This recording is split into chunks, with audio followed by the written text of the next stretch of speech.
Shalom a todos. Lo que van a ver ahora es un documento histórico sobre lo que ocurrió el 7 de octubre en el Kibutz Nir Oz. Nir Oz es el kibutz de Kfir Vivas, de su hermanito Ariel, de 4 años, de sus padres Shiri y Yerden. Es también el kibutz de Eitan Orn y de Yair Orn, los hermanos argentinos que fueron brutalmente secuestrados también a Gaza. El relato es una visita guiada de Irit Láhav, una sobreviviente que fue nombrada como portavoz de la comunidad del Kibutz Nir Oz para corresponsales extranjeros. Yo guiaba ese día un grupo de israelíes que están viviendo en el exterior e Irit nos dejó sencillamente colarnos con el grupo de prensa.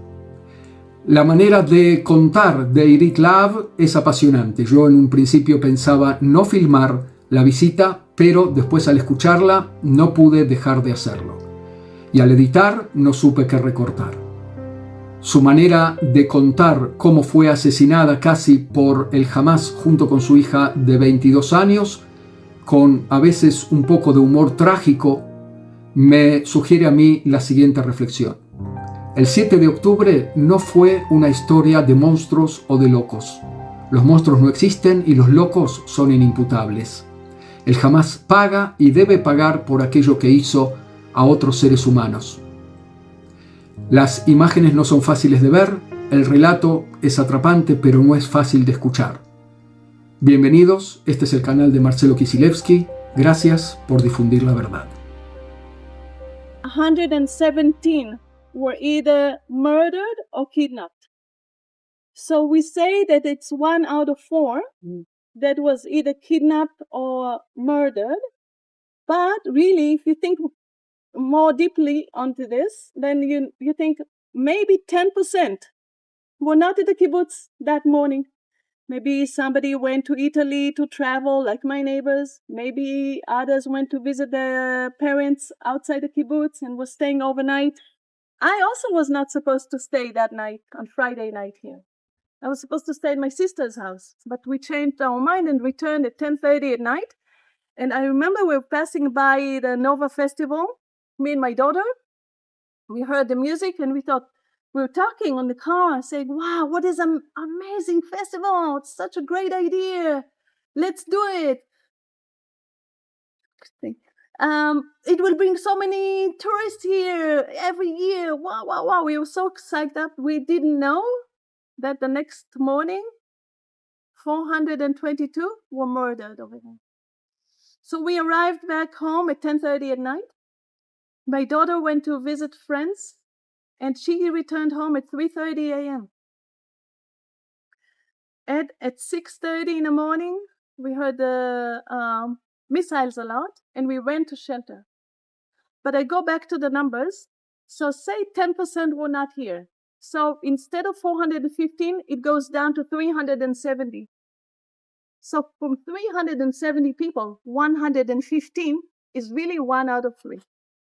So 1 out of 3 that were actually here were either abducted or murdered.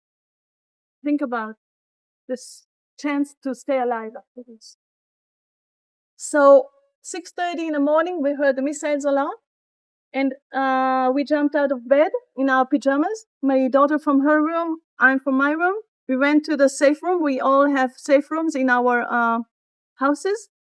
And there was another missile alert. And my daughter ran outside to open the door for the dog. Our dog knows to run into the shelter when there is a missiles alert. So the dog came in. Luckily, my daughter saw my cell phone charged near the door. She grabbed that, ran in. By that time, I closed the metal window. And she comes in, she closed the door. And she stands next to me and she says, Mom, I hear shooting. I said to her, no, you're just imagining. I didn't finish saying that. And we started here. Automatic weapon from all sides of the kibbutz.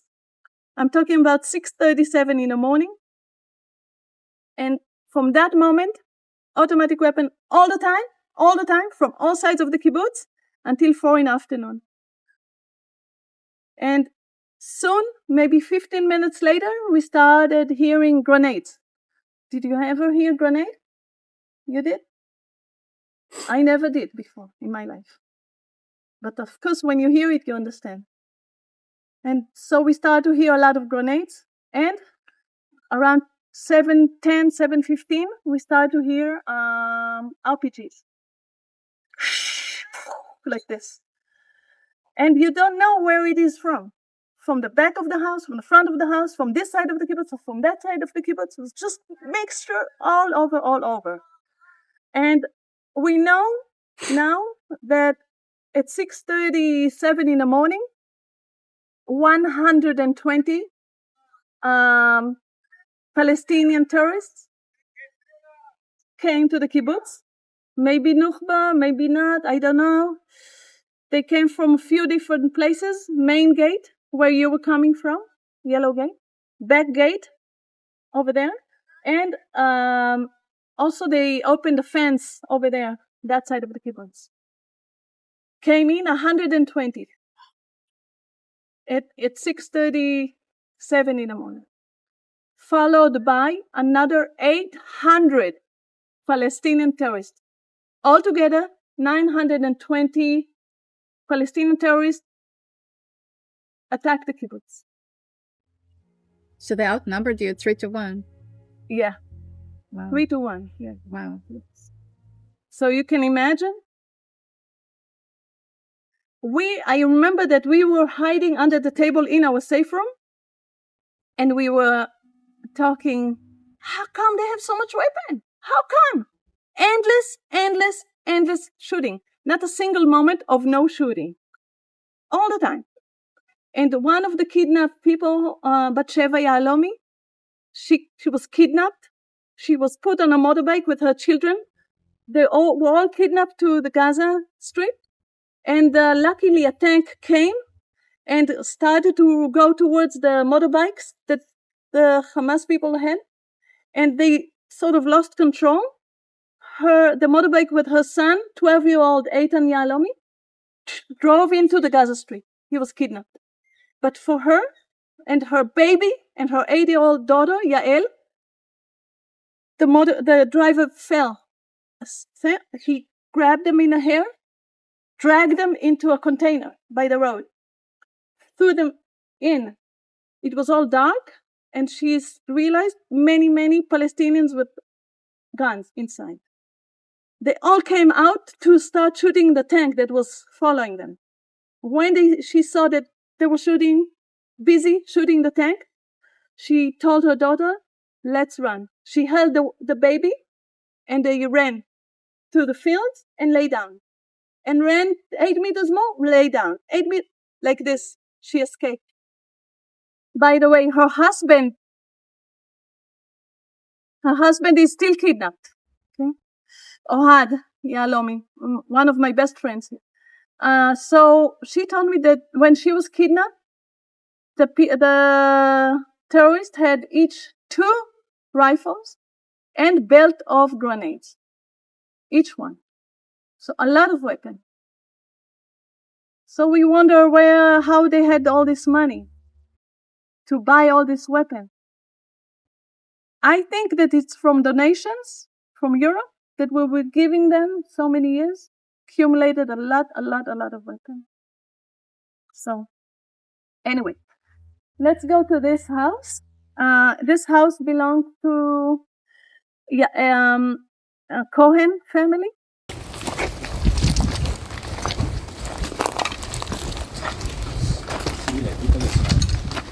So we are in the house of Yakir and Rotem Cohen.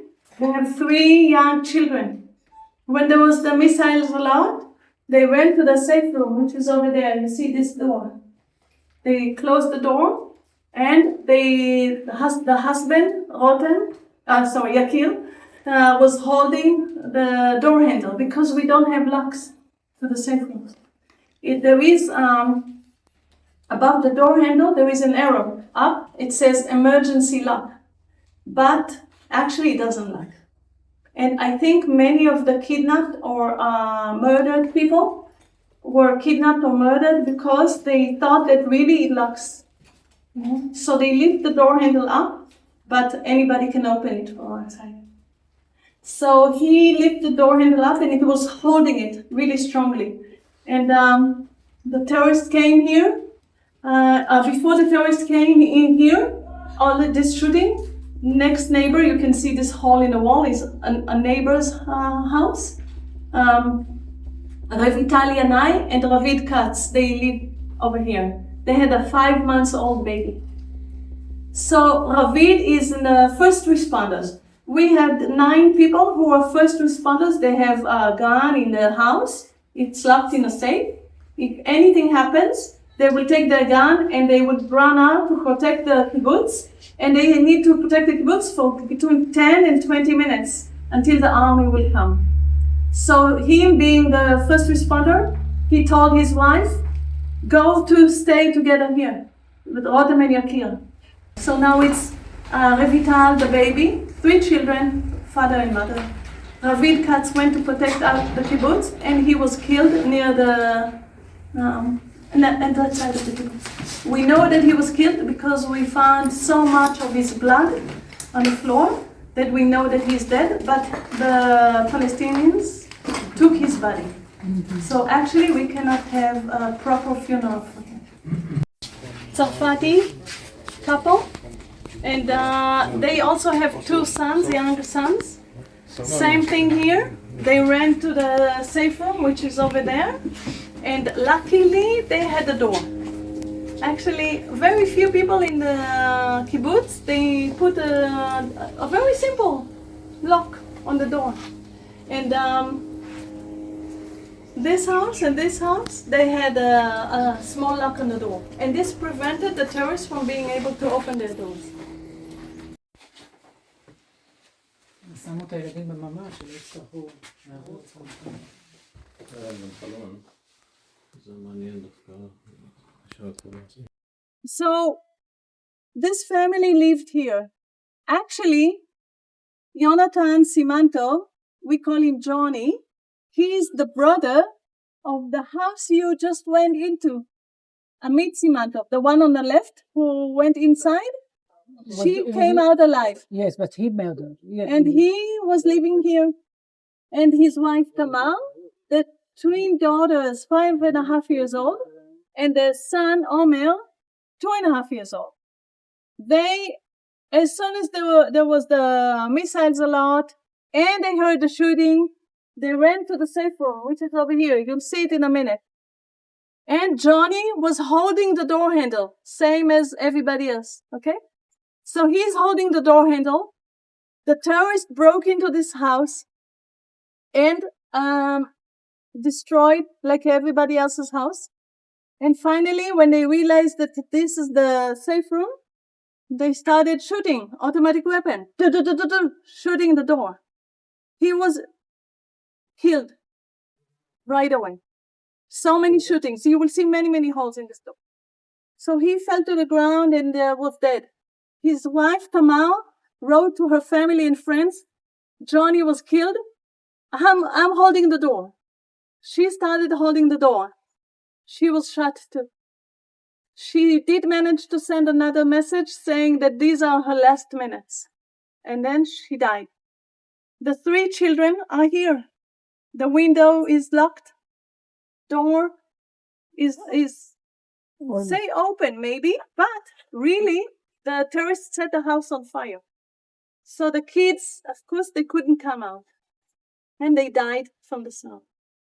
So the entire family died. Meantime, when this attack is here and there, Johnny and Amit's mother, Carol, she lives on the other side of the kibbutz. She lives 2 houses from me. Terrorists broke into her house and murdered her and killed her dog too. So this family, they lost the parents, the children, and the grandmother in one of them.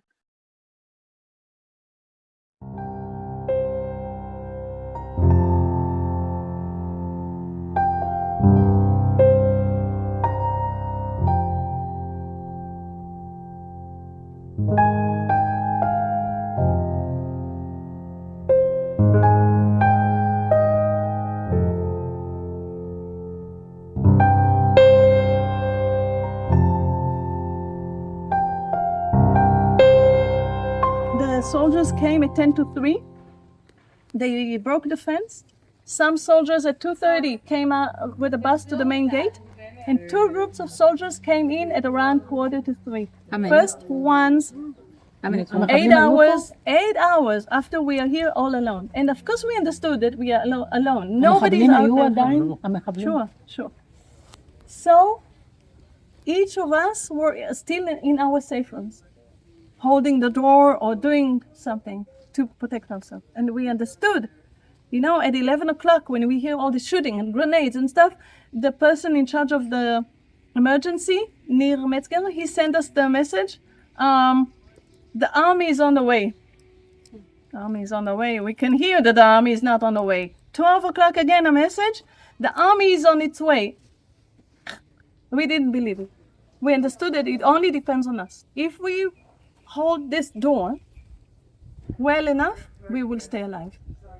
We didn't understand that they kidnap people too at that point. I didn't understand. So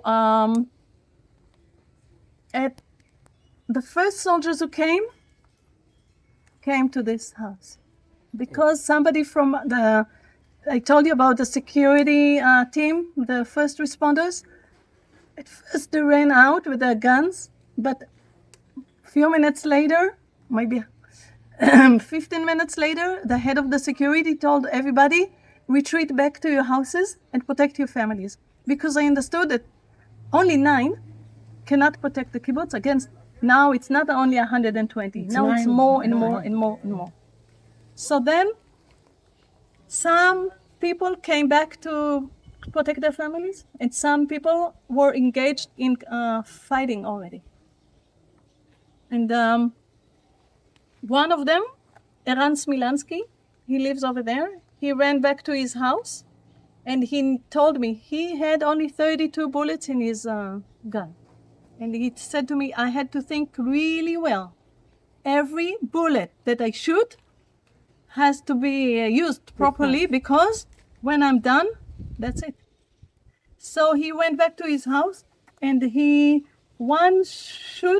one time he shot from the window of the living room, another time from the bedroom, another time from the bathroom, so that the terrorist would think that there are many, many armed people inside. Yes, very smart. So he stayed alive.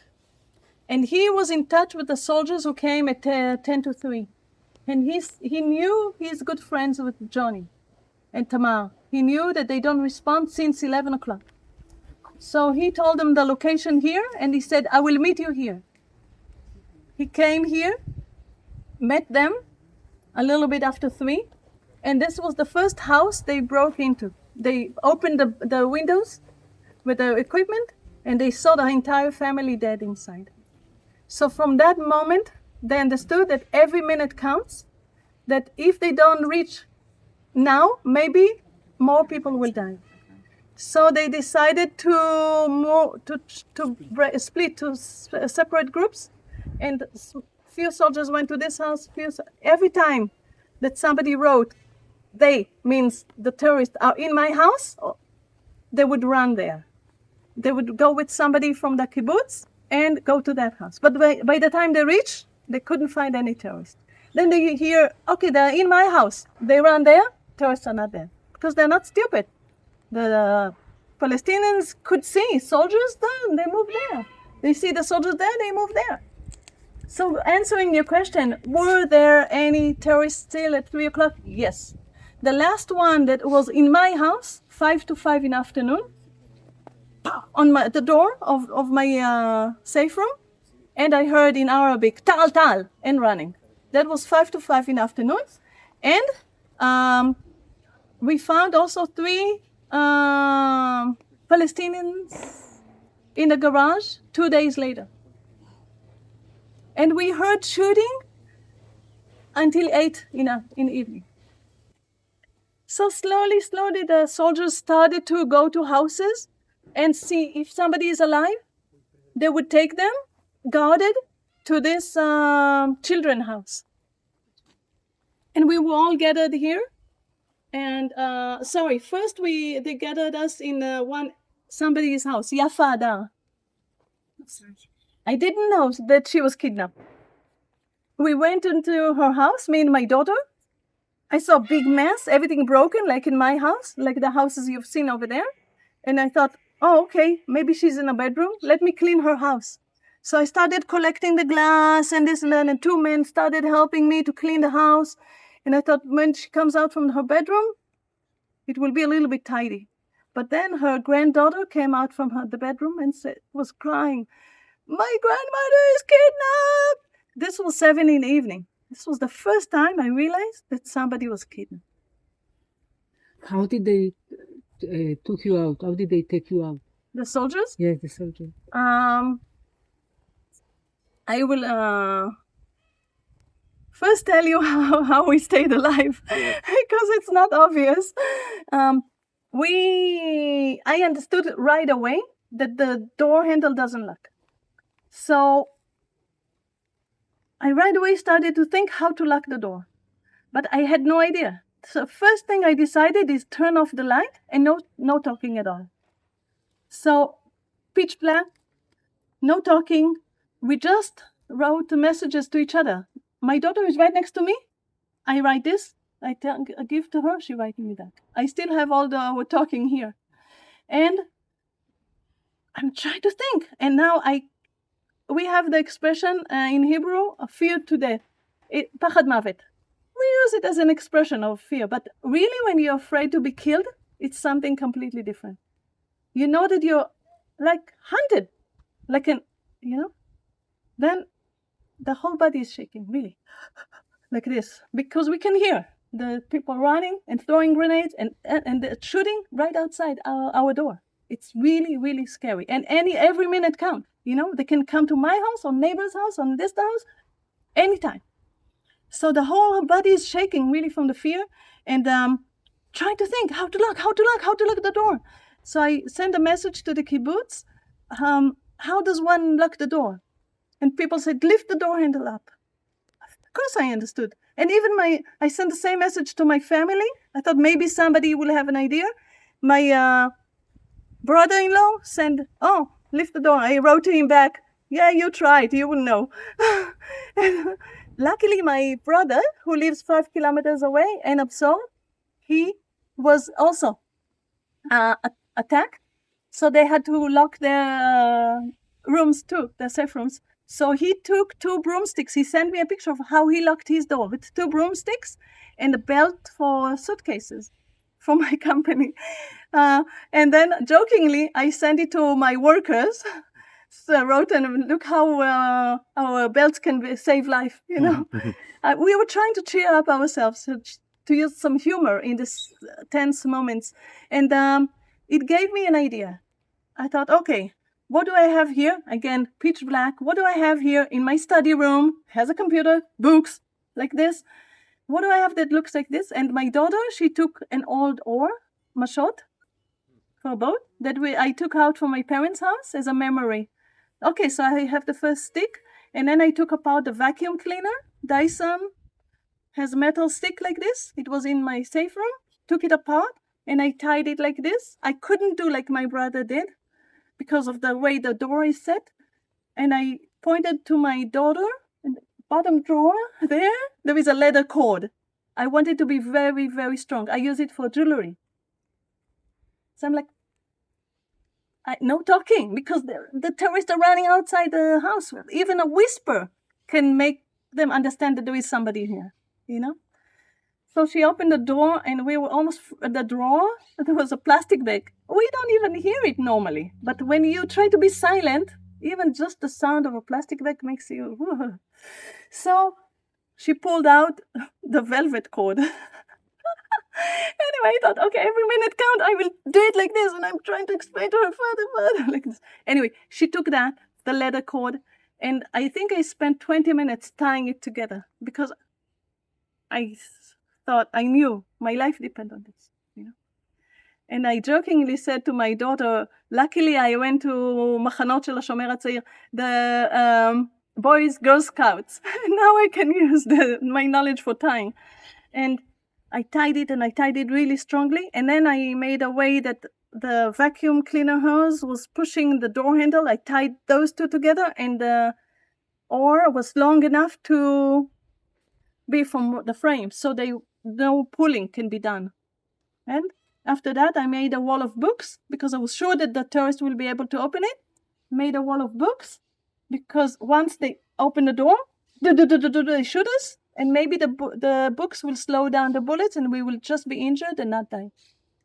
And the first book that I took out was The Rise and Fall of the Third Reich. And I told my daughter, I hope Hitler will save us this time. I put it on the floor, and I made this wall of books, and we were hiding behind it. And 9:34, 9:35, we heard the tourists already shooting the neighbor's house, so we knew that our house is the next. And then, they tried to open? yes. First, the door was not locked because my daughter opened the door for the dog earlier. So I cannot even say broke the door. They just walked in.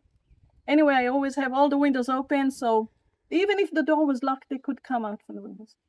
So they came in, we heard shouting in Arabic, sounded like 7 or 8 men.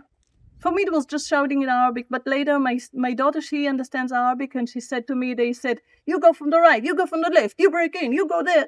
They shouted instructions. Anyway, 7, 8 big men. And we heard a lot of shooting and breaking things in the living room. And then I thought to myself, okay, they only care about breaking things and destroying. They don't care about us. But after about 20 minutes of breaking and breaking, they reached our door and banging and beating and banging and beating and shouting so much. And at that point, we are not afraid anymore. We understand that these are our last minutes. It's like you are over the fear. Where is the dog? Inside? And it doesn't bark when they... She didn't bark. We were afraid of it, but no, she understood probably. Wow. So we were laying down as low as possible to the floor, and we just held hands, and we said goodbye words to each other. She told me how much she loves me, and sorry.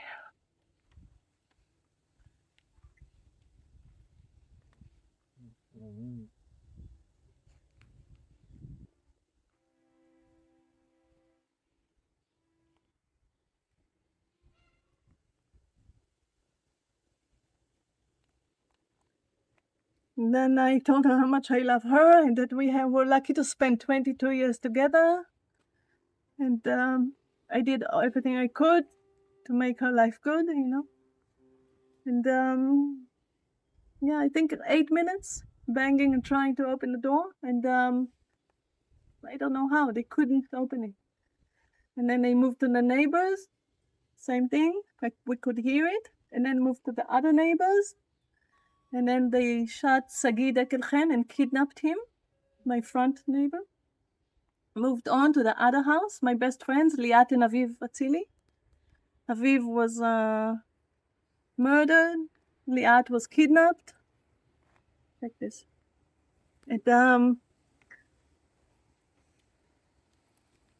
anyway, just to be on the safe side, I came out from under the table where we were hiding behind this wall of books, and I looked with my my cell phone, the flashlight. I looked at how the time looks like, and it looked a little bit not so strong anymore. I tried to make it stronger just to be, again, sure.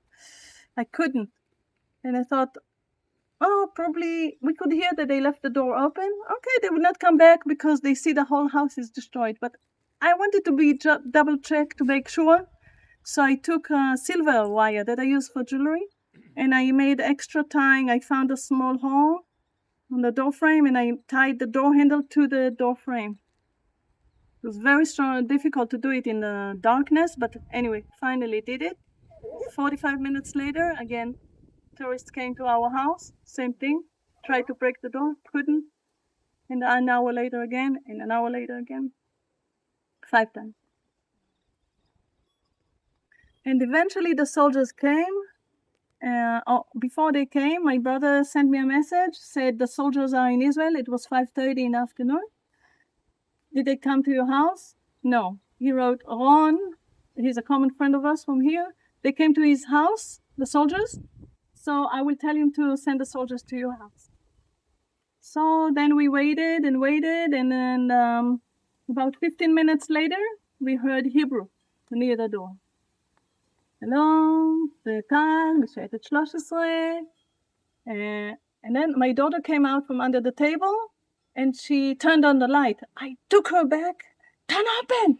And because we don't know, maybe it's a tourist who speaks Hebrew. And I'm stupidly shouting, we are not opening the door! This is not logic, after all these hours. Then he continued saying, I live in Tel Aviv, my daughter is 3 years old, my son is 5 years old, like this and that. So then he said, Ron sent me. And then I said, okay. And I told him, it will take a few minutes to open. I knew it would take time to open. And in the morning, when I typed with the silver thing, I cut with a cutter. And I remember trying to joke again. I showed it to my daughter and I said, I hope we will be able to use this again. And I put it on the floor near the door. And then when the soldiers came, I took it and I said to my daughter, we can use it! So I took some time to open. It was 10 to 6, maybe, 5:45 in the evening. So almost 12 hours inside the safe room. And after I finished opening, I started to open. He said, wait, don't open. I want you to know your house is destroyed, but you're okay. You have 1 minute to put shoes on and evacuate. 1 minute. So he opened the door, and I think he was very excited to see people alive. So he gave me a kiss on my forehead, and then we followed with the soldiers to look for shoes. And we found that all our shoes were stolen. We had Gaza sandals instead. So these are donations. So we went out with our flip-flops and to Yafa Adar's house. And then after that, after they collected people to there, they took everybody to the kindergarten, and we stayed there and slept on the floor that night. Many missiles all this time. 5,300 missiles around the kibbutz. Wow. Also, please remember, or maybe you don't know, the terrorists destroyed all the cars. 250 cars from the kibbutz, total loss. Burned, all completely destroyed. And so nobody could go. Nobody could leave. I think this was the plan. First, let's destroy the cars, make sure nobody can escape. Then we kill or we kidnap. Irit, many hours. What were you thinking about the fact that the IDF was not coming? Not at 11, not at midday, but, they arrived around 6. Which was your feeling during the incredibly long hours? Yes. I remember even at 9:30, I already gave up about the army. I didn't even think about it anymore. I was too busy staying alive. And I did not even think of calling anybody that I know that is I have in my cell phone, I have the head of the police, the head of the ex-head of the Mossad, and so many important people. I didn't even think about it. Nothing. I was just busy stay alive. We know that definitely some were fighting and killing. But the soldiers didn't find any bodies of Palestinian bodies. So it means that they took them all. And I looked at the cameras that we have at the back gate, and I saw, at some point, I saw a car in a car going out with the back open. I thought, where's the car going? And then 10 minutes later, another car going out with the bagage open. What? So I went back, look again. The cameras are not very good, just black and white. And then I saw leg and shoes sticking out a hand. So I realized they loaded them on the cars and took them out. And only one, the Palestinian Nukhba, was found here dead. over there. And he was a very big guy, maybe very fat. So maybe it was too big and too heavy to load on the car. And we found a map on him. And so we know how the plan was. A map on him. He had a map. A map. A map of the Okay. kibbutz. Yeah. They knew everything. Yeah, the plan of the kibbutz.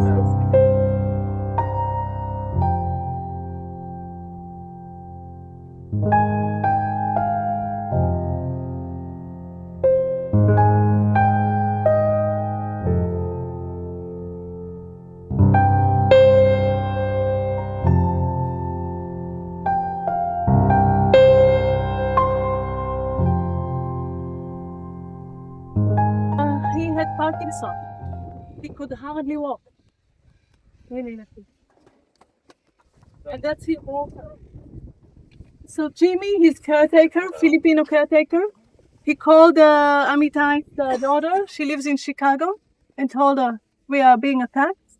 I'm feeding Amitai, and I will then take him to the safe room, which they did. Then, sometime later, the terrorist broke into the house. I don't know if the burning was before or after. I guess it was, I'm sure it was after. Killing Amitai and kidnapped Jimmy, the Filipino, and kidnapped to Gaza. And we can see Gaza Strip here, 1.6 kilometers from us is the border. You can see straight, no problem. Maybe walking is 10-15 minutes. Bicycle, 7 minutes. Car, 2 minutes. And to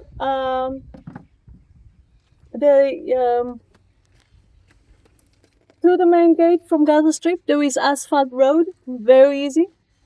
To the back gate, there is another asphalt road, straight from Gaza Strip to the back gate, very easy. After first 3 spots that the terrorists broke into the kibbutz, they finally opened this small gate. We call it the vine gate because we have a small vineyard here. And most of the rest of the people came in and out from this little gate. And so, I don't know exactly how it happened, but I imagine that at some point somebody from here sent a text message, a WhatsApp, come invade Nir Oz, it's in our hand. And everybody started coming. This is what I imagine. You know? Maybe in the mosques they said, go to Nir Oz, take whatever you can. You know, I asked that evening when we were sleeping on the floor in a kindergarten, I asked the Israeli soldiers, when you were in Lebanon, did you steal things from houses that you took over? They said never. Never did we touch anything. One soldier told me that maybe they would take an apple. Never would they open the fridge or take shoes, bicycles, motorbikes, cars, all the kibbutz's agricultural equipment, tractors, my daughter's wallet, our glasses, our shoes, all our cell phones, our computers, everything, all my kitchenware, and everybody, the televisions. Definitely the people in murder and rape. You heard about all this, but you know when I came out, and my whole house is all broken. Almost the only thing I could see that is missing right away, I saw the television is not there. In the first moment, I thought to myself, oh, the poor people, they're so poor. They had to take the TV. This was the instant thought I thought. Because we grew up here thinking that these people are very poor. We had a lot of compassion towards them. I myself, and Oded Lifshitz, who is still kidnapped, and Chaim Perry, who was murdered in the tunnels, we volunteered driving Palestinian people from Erez crossing border to the hospitals. I was a big supporter of the Palestinians. Yeah. And now? What? Where do you do that? What do you think now? You were a great supporter, and now? It's it has different aspects. If you ask me if they are allowed to go to Israeli hospitals again, Will I be driving them? Yes. Because I want to remain a good person. It's important for me. The fact that they were so cruel doesn't mean that I will be so cruel. The fact that they kidnapped babies, Kfir, Ariel, Oded Lifshitz, 84-year-old, who took them to hospitals and saved many people's lives, I don't want to be like them. Also, I don't want anybody to die. Not even those who broke into my house, destroyed everything, killed my neighbors. I don't want even one person over there in the Palestinian area to die. Not a single person. But I'm very disappointed. I'm extremely disappointed because they know for sure that Oded Lifshitz is in the tunnels and he's the one who was driving people. They're not stupid. They know exactly. And they know that Chaim Perry was like me. He used to drive them. And he was in the tunnels nearly 1 year and was killed, shot in his head. We know it for sure. We saw his body. So it's very disappointing. I think even when you fight for something that even if you're correct, even if you're right, one should have a red line. These red lines were crossed. So you rape women because you want freedom, free Palestine. You murder 84, 83 years old people because of free Palestine. Come on. Where's the moral values? Even there is the Geneva Accord, what one can do in a war and one cannot do in a war. So these lines are completely crossed. We are civilians. Everybody knows. We were taken from our houses in our pajamas, in our underwear. This is not something that anybody with any kind of red lines would do. So this is extremely disappointing.